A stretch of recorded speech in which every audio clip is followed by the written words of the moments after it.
Do you have the courage to act outwardly on what you see inwardly? Or will you die a dreamer?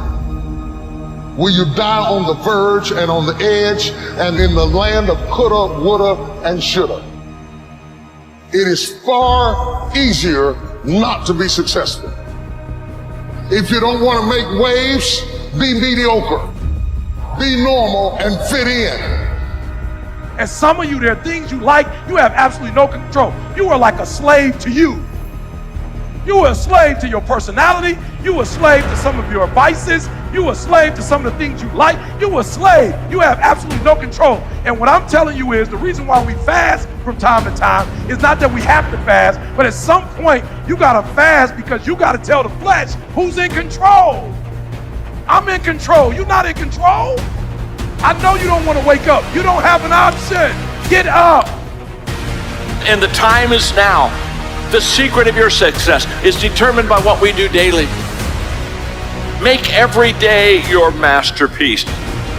So right now, what do you want to change? What's it really like? What do I really want in depth?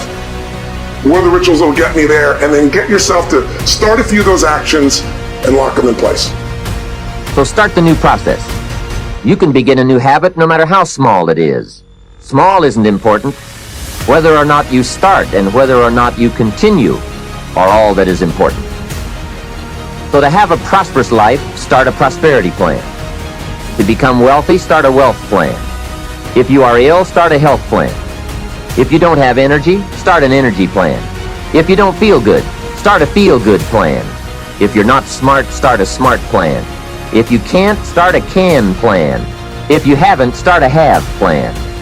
Recognize that the start of the better life, the happy life, the wealthy life is today. Both the process and the result can begin today. Start the new journey today. If you think of a new idea, today is the day to begin the discipline of putting that idea into action. Set this day up as a long, busy, exciting start for your new life. You have to remember, all success starts with self-discipline. It starts with you. Abraham Lincoln said, discipline is choosing between what you want now and what you want most. You only have two options. Suffer the pain of discipline or suffer the pain of regret. The choice is yours. Get some momentum going on your new commitment to the better life. Start the thrusters going. Prove to yourself that waiting is over, hoping is past, and that faith and action have now taken charge. It's a new day, a new beginning for your new life.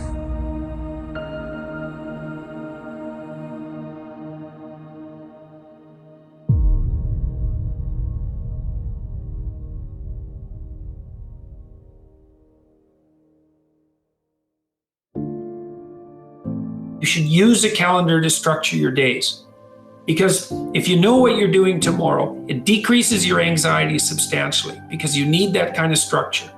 You need a pathway. You need to have a map, and you need to know where you're located on the map, and you need to know how you're moving forward. And that gives you hope because you're moving towards goals that you regard as worthwhile. And it stops you from being anxious because you're not entirely directionless and lost.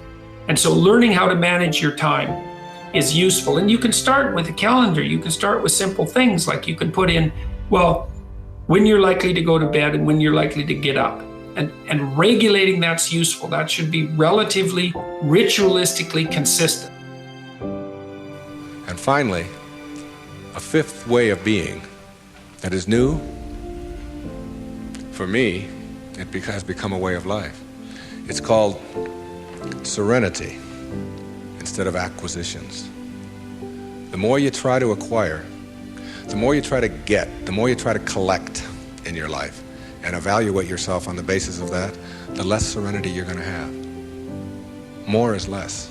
It's almost a secret of the universe. Serenity means inner peace. It means that you can find joy in every moment that you have in your life instead of always looking for it. It means that while you are driving along the countryside, and seeing, instead of saying, oh, I'm on my way to this point, that you can open your eyes and see it with new eyes. See the rolling mountains, see the grass, see the deer, see the sky. You can just stop wherever you are in this second, wherever you are, and just look around you, and you can begin to appreciate just your surroundings and your environment. Then you can begin to appreciate the people that are in your life, and even the ones that are negative and you're having the most difficulty with. You can practice a new way of being with them, which is sending them love, sending them flowers, send them books, send them a tape, send them something, and just see what kind of reaction that you get. Super emotional health is just an attitude. An attitude is everything. The aims that you have in your life, the ethical aims, and those are the aims that direct your actions, also direct your perceptions, that this is true at a neurophysiological level, and that much of the way that the world manifests itself to you is a consequence of the structure of your ethics. So it's your ethical structure that's instantiated neurophysiologically that serves as an intermediary between the world of phenomena, let's say objective phenomena, and your perception of that. And you see the world through an ethical lens. And what I want to know is why we weren't taught these things growing up. Me too. Tell me. Right? So if they were like, okay, Tony, we're giving you the key to the education system. Yeah. And how would you apply, what teachings would you apply into about finances? Learning about this, how to generate wealth as opposed to trading time for money, but really leveraging it and investing it the right way. What would you start implementing? Well, the first thing you want to teach anybody, a child, a kid, anybody, is that you'll never earn your way to freedom. You just don't. You look around and you see, Kurt Schilling, if you remember from Boston Red Sox, made $100 million a year. He's broke, bankrupt. I asked Warren Buffett, I said, what made you the wealthiest man in the world? And he smiled and he said, 3 things. He said, living in America, great opportunities, having good genes, so I lived a long time, and he said the last thing is compounded interest. And we all know about compound interest, but I give the example in the book of this guy, Theodore Johnson, worked for UPS, never made more than $14,000 in income in his entire life in a year. And in old age, he was worth $70 million. And how did he do it? All he did was he took a percentage of his income. His percentage was 20%. Now his family said, we can't save any money, but he met a friend who said, if you pretend there's a tax, and the tax just took the money away from you, and you never see it, the money just comes out of your account and goes in an investment account, you'll be financially free. So he was disciplined, he didn't look at it, it happened.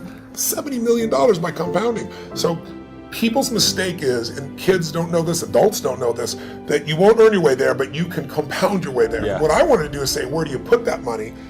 That's the trick, right? That's the secret. Well, the first trick is actually doing. Almost nobody does. Right. The second trick is you really have to understand where you're going to get hurt, because the fees. The fees are just destroy people. You have a whole chapter about the fees. I was like, this is incredible. Isn't it wild? It's nuts.